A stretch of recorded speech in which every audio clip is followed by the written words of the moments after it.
India और बांग्लादेश के बीच में पहले टेस्ट मैच का पहला दिन ठीक हो गया। 339 फॉर 6 इंडियन टीम 150 से नीचे 6 आउट हो चुके थे और उसके बाद खड़े हुए रविचंद्रन अश्विन और जडेजा 200 के करीब रन्स की पार्टनरशिप जिसने बांग्लादेश को ना बैकफुट पे कर दिया। वरना बांग्लादेश 150 से नीचे 6 आउट करके भाई साहब वो लग रहा था कि वो मीरपुर वाला मैच जो है ना उसको कहीं रिपीट करने के चक्करों में है। लेकिन इस दफ़ा वो विनर के तौर पर सामने आना चाहते थे। लेकिन मीरपुर में भी एक जवान खड़ा हुआ था, एक जवान मीरपुर में भी खड़ा हुआ था और एक जवान चेन्नई में भी खड़ा हुआ है।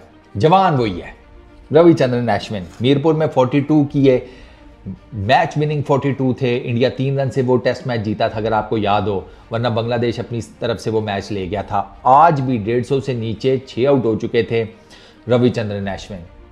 Brilliant century, brilliant century. उसके साथ जडेजा इस टाइम है 86 के ऊपर, 200 के करीब रन की मैंने आपको बताया इन दोनों की पार्टनरशिप। आपको ना इनका बाद में लेकर चलता हूं, पहले आपको जरा ऊपर बताता हूं ऊपर क्या हुआ। ऊपर सिर्फ एक 50 है जायसवाल की। जायसवाल ने 56 किए, 9 चौके लगाए। इंडिया की पहली विकेट गिरी है 14 रन के ऊपर। रोहित शर्मा आउट हुए, अच्छा बॉल मारा हसन ने, आउटसाइड एज लगा, वो जनाब स्लिप में कैच आउट हो गए। रोहित शर्मा शांटू कैप्टन, उन्होंने कैच लिया। दूसरी विकेट गिरी है शुभमन गिल की। शुभमन गिल जनाब कॉट बिहाइंड हुए, लेग साइड के ऊपर फ्लिक करने गए, फुलर लेंथ गेंद था, लेग साइड के ऊपर, अनलकी। सीधी सी बात है, अनलकी। वो मतलब वाइड कह रहा हूँ, वो बॉल बगैर जिसे बल्ले को टच किए भी जा सकती थी लिटन दास के हाथ में, लेकिन इधर इस बेचारे का एज लग गया। अब इसने अपनी तरफ से तो शॉट ठीक ही खेला था लेकिन अनलकी था। लेग साइड के ऊपर जाती हुई गेंद के ऊपर अगर आप कॉट बिहाइंड हो जाए ना, वो नॉर्मली पता लगता है कि आपकी किस्मत आपके साथ नहीं है। तीसरी विकेट गिरी विराट कोहली की, वो कॉट बिहाइंड हुए, 9वीं स्टंप के ऊपर जाकर उन्होंने ड्राइव खेलने की कोशिश की, बॉडी पीछे है, ड्राइव मार रहे हैं। मतलब विराट भैया यकीन करें, ये जो आपने ड्राइव खेलने की कोशिश की है ना, ये थोड़ी सी अगर आप और परे की तरफ खेलने की कोशिश करते ना, और परे की तरफ, तो यकीन करें कि मैं कह देता कि भैया विराट कोहली के पैर तो इंडिया के अंदर थे।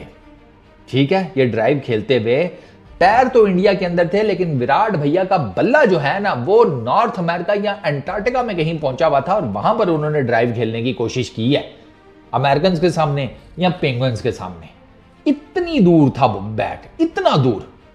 मतलब ऑनेस्टली स्पीकिंग, 9वीं आप 3-3 स्टंपों के सेट बनाकर खड़े हो ना सर, 9वीं स्टंप के ऊपर जाकर, और ये जो 3 होती है ना विकेट के पीछे, उनको निकाल कर मैं कह रहा हूं, हाँ उन 3 को नहीं ऐड करना, वो 3 कर लो तो फिर तो गेम किधर जाएगी ना।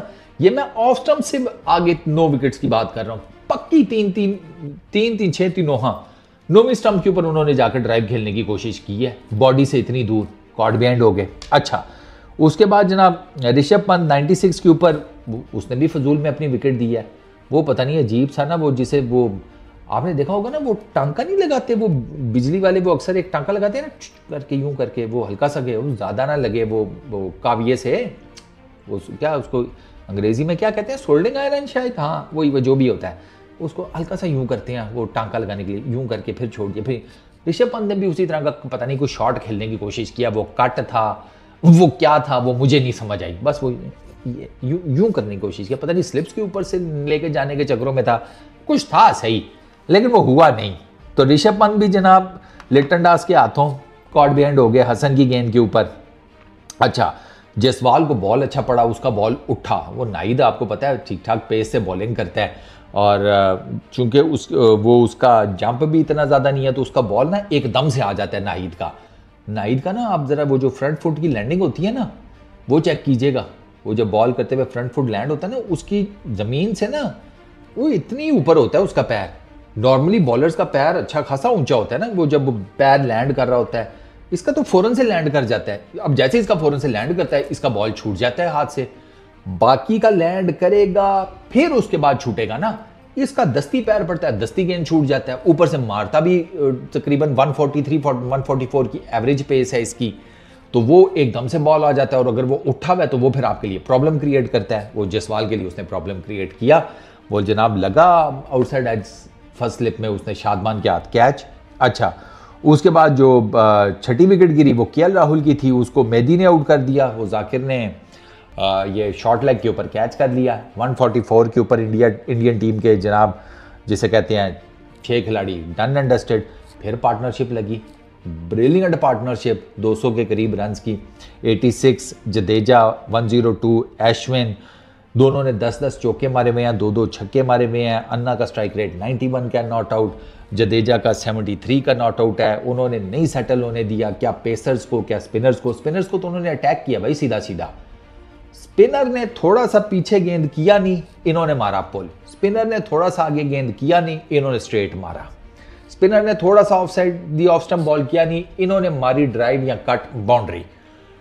रविचंद्रन अश्विन और जडेजा दोनों ने जो डिफरेंट किया वो ये था कि इन्होंने इनिशियली आकर सिंगल डबल किए, स्ट्राइक रोटेट की, इन्होंने बॉलर्स को सेटल नहीं होने दिया और फिर थोड़ी ही देर बाद इन्हें जैसी लूज बॉल मिलने शुरू होते थे ये मार जाते थे चौका। उससे क्या हुआ कि एक तो सिंगल डबल मिल रहे थे, स्ट्राइक रोटेट हो रही थी, बॉलर्स को वो लेफ्ट राइट कम्बिनेशन तंग कर रहा था, ऊपर से बाउंड्रीज पड़नी शुरू हुई। आहिस्ता आहिस्ता जो बांग्लादेश की टीम है ना वो बैकफुट पर आना शुरू हो गई और इस पार्टनरशिप ने अब बांग्लादेश को पहली इनिंग से तो कम अज कम पायर कर दिया है। अच्छा, बांग्लादेश में हसन ने बेहतरीन बॉलिंग की, उसने जो फ्रेश पिच थी उसका भरपूर फायदा उठाया, 4 विकेटें उसने ली, ठीक है, उसने बहुत ज़बरदस्त बॉलिंग की, उसने with the new ball he was really good. तीसरे स्पेल में उसको मार पड़ी है, वरना पहले 2 स्पेल उसके अच्छे गए हैं। उसके बाद एक नाहिद ने विकेट लिया है, एक मेहदी ने लिया है।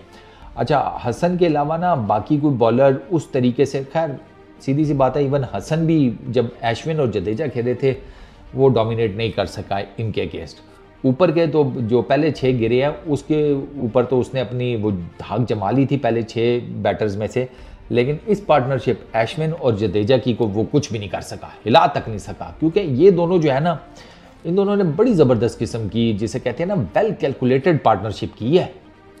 कोई जिसे कहते हैं फॉल्स शॉट नहीं मारा। अन्ना के टोटल 2 एज लगे हैं भाई, एक थर्ड स्लिप के ऊपर से चला गया, एक सेकंड स्लिप में से चला गया, ये 2 एजेस लगे हैं। जडेजा का मैंने ऐसा कोई एज देखा नहीं।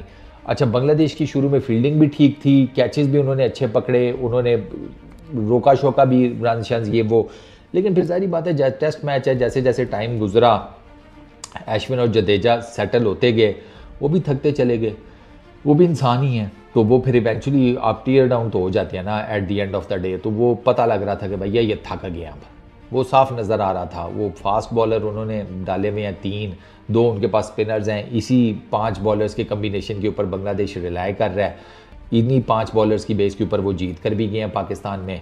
लेकिन फिर बात वही है कि वहाँ पर उन्होंने वो शुरू में एडवांटेज लिया, बांग्लादेश के बॉलर्स ने शुरू में एडवांटेज लिया, लेकिन वो एडवांटेज जो है ना वो आहिस्ता आहिस्ता डाइल्यूट कर दिया इस तकरीबन 200 रन की पार्टनरशिप में फॉर टीम इंडिया।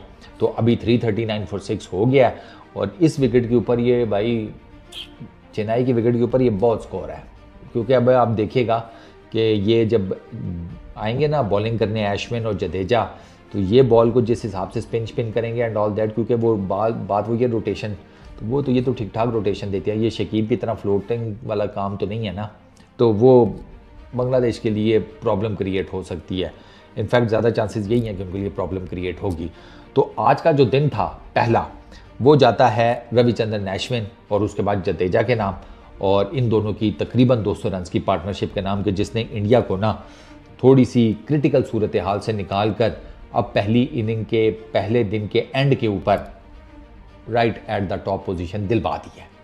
इस वीडियो में इतना ही, अपना बहुत ख्याल रखना, नेक्स्ट वीडियो में मुलाकात होगी, पीस आउट।